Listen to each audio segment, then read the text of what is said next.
शेतकरी मित्रांनो, संपूर्ण राज्यभरामध्ये हरभरा हमीभाव खरेदीच्या नोंदणीसाठी सुरुवात झालेली आहे आणि काही दिवसा अगोदर आपण या संदर्भातला व्हिडिओ सुद्धा पाहिलेला आहे की हरभरा हमीभाव खरेदीच्या नोंदणीसाठी जे काही रजिस्ट्रेशन आहे ते कशा पद्धतीने केले जाते। तर बऱ्याच जणांना आता रजिस्ट्रेशन करताना जी आपण प्रोसेस सांगितली होती, नाफेडचं जे काही रजिस्ट्रेशन आहे ते मोबाईल ॲपच्या माध्यमातून, तर हे रजिस्ट्रेशन करत असताना बऱ्याच जे काही जिल्ह्यांची नावं आहेत ते या यादीमध्ये येत नाही आहे। जसं की नांदेड असेल किंवा मग इतर काही जिल्हे असेल तर त्यांचे नावं यामध्ये येत नाही आहे। तर हे नावं काय येत नाही आहे आणि यांना रजिस्ट्रेशन करताना काय नेमका प्रॉब्लेम येत आहे आणि याच्यावरती सोल्युशन काय असणार आहे इत्यादी प्रकारची संपूर्ण अशी माहिती आपण आज या व्हिडिओच्या माध्यमातून जाणून घेणार आहोत। तर त्यापूर्वी व्हिडिओ तुम्ही चॅनलवरती जर नवीन असाल तर चॅनलला सबस्क्राईब करा, माहिती महत्त्वपूर्ण आणि उपयुक्त वाटल्यास आपल्या मित्रांना शेअर करा। नमस्कार, मी धीरज अंकुशकर, तुम्ही पाहतात समर्थ ऑनलाईन यूट्यूब चॅनल। शेतकरी मित्रांनो, तुम्हाला तुमचा जिल्हा का दिसत नाही आहे, तुम्ही जेव्हा रजिस्ट्रेशन करण्यासाठी जात आहात तर त्याचं कारण आपण या ठिकाणी आधी समजून घेऊया। तर आपण जी व्हिडिओ पाहिला होता ते आपण नाफेडचा व्हिडिओ पाहिलेला आहे, नाफेडच्या ॲपच्या माध्यमातून कशा पद्धतीने रजिस्ट्रेशन केलं जाते। तर आता संपूर्ण महाराष्ट्रामध्ये जे आहे ते हरभरा हमीभावासाठी नोंदणी जी आहे ती सुरू आहे खरेदीसाठी, आणि नोंदणी करताना आपल्या राज्यामध्ये जे आहे ते 2 एजन्सी जी आहे ते कार्यरत आहेत। तर एका एजन्सीकडे 14 जिल्हे आहे आणि दुसऱ्या एजन्सीकडे जे आहे ते 7 जिल्हे आहे। तर आता यामध्ये जे आहे ते पहिले जे 14 जिल्हे आहेत ते 14 जिल्हे जे आहेत ते नाफेडच्या माध्यमातून नाफेडच्या अंतर्गत जे आहे याची जी काही प्रक्रिया आहे ती होत आहे आणि या 14 जिल्ह्यामध्ये कोणकोणते जिल्हे आहेत ते सुद्धा मी तुम्हाला पुढे सांगणार आहे। आणि दुसरी जी एजन्सी आहेत NCCF नावाची, या ठिकाणी तुम्ही पाहू शकता नोटीसमध्ये, नोटीस सुद्धा तुम्हाला दिसत असेल। NCCF या अंतर्गत जे आहेत एकूण 7 जिल्हे या अंतर्गत जे आहे ते काम होत आहे। म्हणजे हे 7 जिल्हे NCCF कडे आहे आणि जे 14 जिल्हे आहेत ते नाफेडकडे आहे। तर आपण जे व्हिडिओ पाहिलेला आहे नाफेडचा रजिस्ट्रेशनचा व्हिडिओ पाहिलेला आहे, तर नाफेड अंतर्गत जे 14 जिल्हे आहेत ते 14 जिल्हे तुम्हाला रजिस्ट्रेशन करताना दिसत असेल। तर बऱ्याच जणांना जे आहे ते या ठिकाणी त्यांचा जिल्हा, शेतकऱ्यांना जे आहे ते आपला जिल्हा कोणत्या एजन्सी अंतर्गत येतो किंवा आपल्या जिल्ह्यासाठी कोणती एजन्सीची निवड करण्यात आलेली आहे हे माहिती नाही आहे। तर अशा शेतकऱ्यांसाठी आपण या ठिकाणी नोटीस सुद्धा आणलेली आहे। ती नोटीस त्यांना आधी वाचून घ्यायची आहे की आपला जिल्हा कोणत्या अंतर्गत येतो, किंवा आपण या ठिकाणी माहिती सुद्धा पाहणारच आहोत।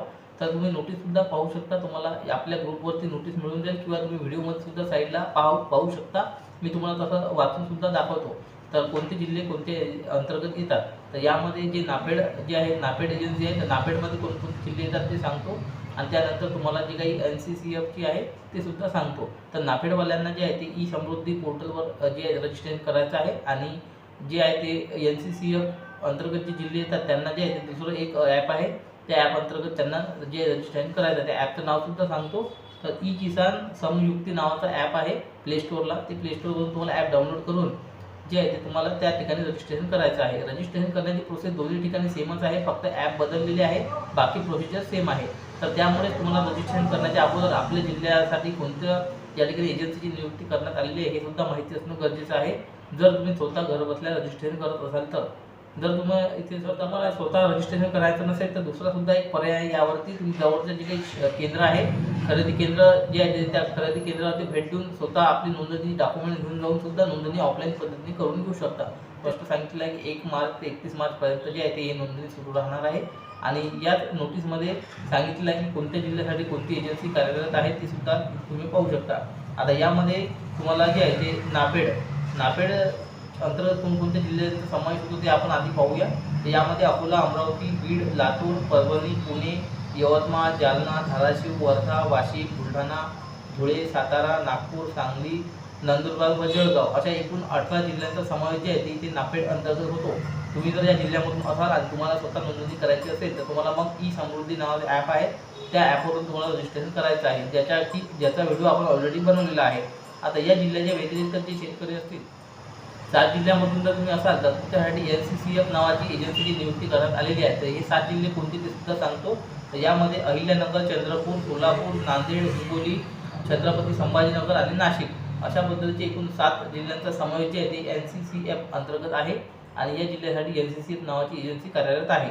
तर आता तुम्ही जर या 7 जिल्ह्यामधून असाल तर तुम्हाला सुद्धा स्वतः नोंदणी करायची असेल तर इथे ई किसान समयुक्ती नावाचं ॲप तुम्हाला घ्यावं लागेल आणि जर तुम्ही नाफेडमधून असाल तर ई समृद्धी आहे आणि जर तुम्ही या 7 जिल्ह्यामधून असाल NCCF अंतर्गत तर तुम्हाला ई किसान समयुक्ती नावाचं ॲप आहे ते तुम्हाला इन्स्टॉल करून प्रोसिजर सेम आहे दोन्ही ठिकाणी रजिस्ट्रेशन करण्याची, तिथून तुम्ही रजिस्ट्रेशन करू शकता। आता काही जणांना जे त्यांचा जिल्हा दिसत नव्हता, तर याचं काय कारण आहे, तर त्यांचा जे काही जिल्ह्यासाठी जी काही एजन्सी आहे ती NCCF आहे आणि ती रजिस्ट्रेशन जे आहे ते ई समृद्धीच्या पोर्टलवर किंवा ॲपवर करत आहे, त्याच्यामुळे हे असं होत आहे।